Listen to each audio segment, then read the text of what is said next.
është shumë e rëndësishme fakti që u përmend edhe një herë që në thelb të gjithë këtij procesi duhet të ekzistojë njohja reciproke, sepse ndryshe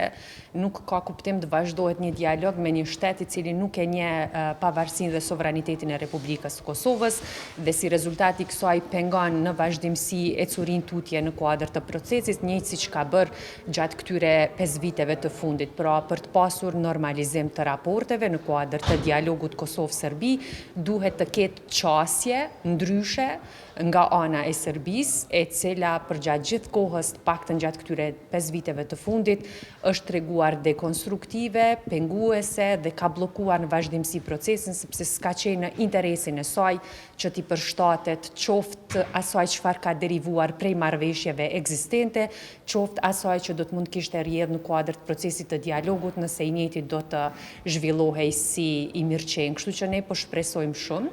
që Serbia të ndryshojë qasjen për të arritur deri tek ato rezultatet konkrete që kërkoheshin dje edhe prej faktorëve ndërkombëtar. Pra, duke nisur prej Shteteve të Bashkuara të Amerikës së Tutje, pra kemi parë që në vazhdimsi është bërë thirrja për normalizim, për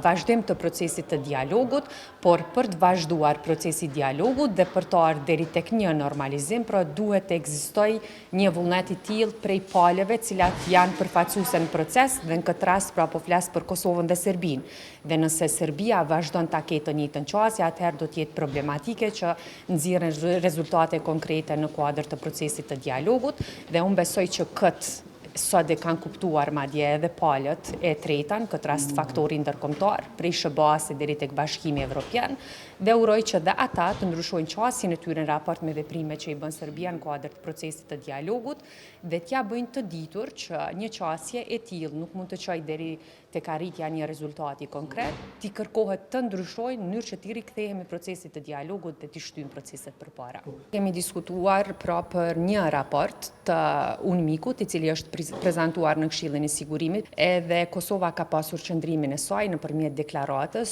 që ka dhënë zëvendës kryeministri ynë I parë, të njëjtën kohë ministri I punëve të jashtme zot Riko Njufca, pra qëndrimi I Republikës Kosovës në raport me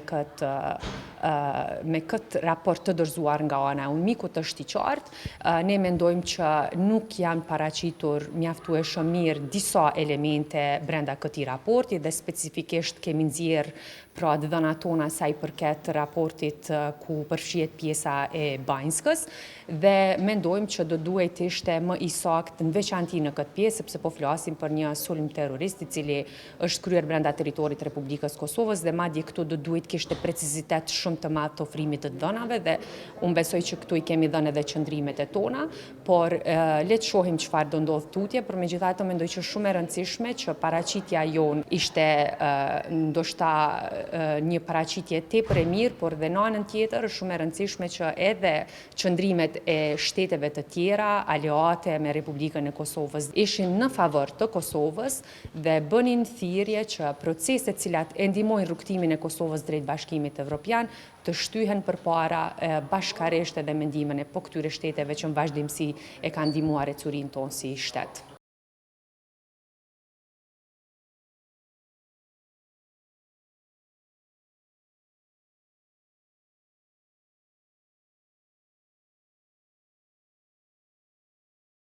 Mbledhja rregullt e Këshillit të Sigurimit, raport I rregullt në cilën prapë përfaqësuesi amerikan e përsëriti kërkesën për shurjen e misionit të Kombëve të Bashkuara në Kosovë dhe natyrisht u pa rikthim I vëmendjes amerikane në procesin e dialogut Kosovë-Serbi. Specifikisht në këtë kornizë, përkundër që kemi zhvillime dramatike siç është lufta në Iran, përveç konflikteve tjera rajonale që po ballafaqohet bota, dhe kjo është lajm I mirë,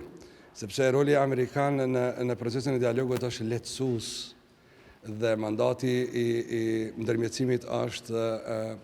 deleguar nga OKB-ja te Bashkimi Evropian. Kjo vëmendje amerikane do duhet që natyrisht replikohet në një plan dinamik, sepse është në interes Kosovës të përmbyllet procesi si I tillë. Kemi një marrëveshje kohëve të fundit e cila është arrit mes zotit Kurti dhe zotit Petersen për arsim dhe shëndetësi, për cilën nuk kam kërkuar që edhe në Komision për Politikë të Jashtme edhe në Kuvend të raportohet sipas mandatit. Është mision I fjetën administrativ. Kleçka këtu është mandati i NATO-s. Dhe vetëm kjo është arsye për cilën ekziston një mision i tillë, por në fokus kërkesës amerikane, britanike më herët edhe disa shteteve tjera që janë banorët e Kosovës është që misioni si i tillë zvogëlohet, minimizohet kosto edhe personeli në mënyrë që për mandatin e NATO-s natyrisht ai është edhe duhet definohet shumë shpejt në raport Kosovë-NATO, por deri atëherë natyrisht jemi të kushtuar në progresin që duhet ta marrë qeveria në kornizën e dialogut për normalizim Kosovë-Serbi. Dhe kjo është ajo në cilën Kosova duhet me ndërtu një konsensus sa më të gjatë politik dhe duhet me ndërtu një plan i cili Kosovën e çon drejt një mbyllje me njohje të domosdoshme të pavarësisë, sovranitetit, territorit dhe të Republikës tonë nga ana e Serbisë.